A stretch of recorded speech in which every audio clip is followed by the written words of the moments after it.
Via libera del Senato al DL Grandi Navi, con 168 sì, nessun no e 26 astenuti. Sono stati stabiliti due principi fondamentali. Il primo è la centralità del porto. Venezia senza il porto non è pensabile, quindi bisogna studiare un piano reale, efficace per garantire la strategicità anche nel futuro e quindi per garantire i posti di lavoro anche nel futuro.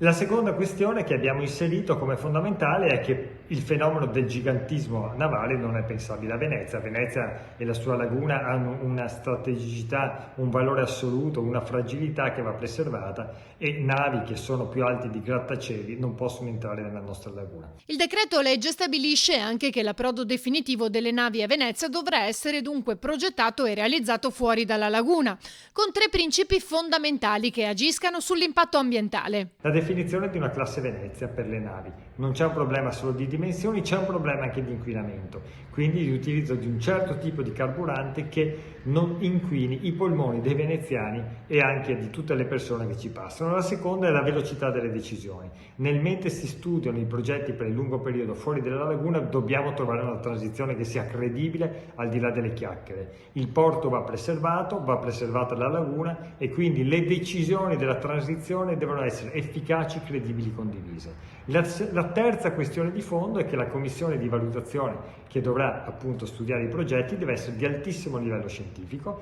di altissimo livello nazionale e internazionale e coinvolgendo pienamente gli enti locali e le associazioni locali. Abbiamo stabilito poi il principio che non possono essere scavati nuovi canali. Ora il provvedimento passa all'esame della Camera.